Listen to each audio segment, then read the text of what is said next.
Ngayong araw ng kalayaan, magandang gunitain ang kasaysayan ng Pilipinas at alamin kung paano natin nakamit ang kasarinlan. Kaya binuksan ang pasyalan sa Intramuros na mayroong interactive experience sa ating nakaraan. Para bigyan ng mukha ang balita, Mobile Journal Francis Orso.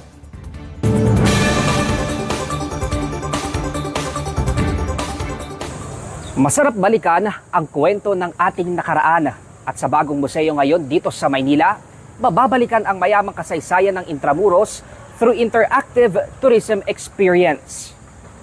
Bahagi ng makasaysayang Maynila ang Intramuros. Mahalaga ang papel nito noong panahon ng Kastila hanggang sa matapos ang 300 kolonyalismo ng mga Kastila. Kaya para mas matutunan pa ang kasaysayan ng tinaguriang Walled City of Manila, isang bagong museo ang binuksan kasabay ng Araw ng Kalayaan sa Pilipinas, ang Centro de Turismo Intramuros. One of the objectives of the National Tourism Development Plan is to enhance the tourist experience. So this is basically in response to that call of the government. Ang mismong kinatitirikan ng Centro de Turismo Intramuros ay ang lumang simbahan ng San Ignacio na nasira noong World War II.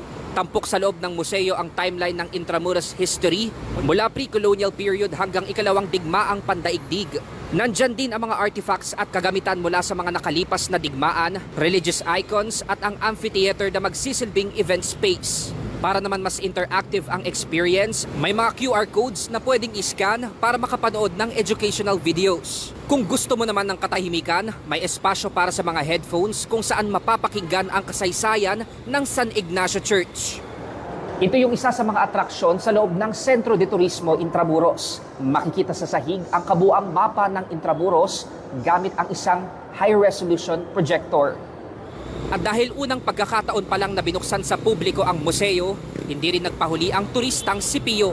Yeah, I think it's a really commemorative way to just see how our history, especially here in Intramuros, has been such a pinnacle for every Filipino, right? Sa ngayon, hindi pa tapos ang konstruksyon ng buong gusali na inaasahang makukumpleto sa katapusan ng taon. Bahagi ang pagpapatayo nitong museo sa tuloy-tuloy na pagpapasigla ng turismo sa kabuuang Intramuros.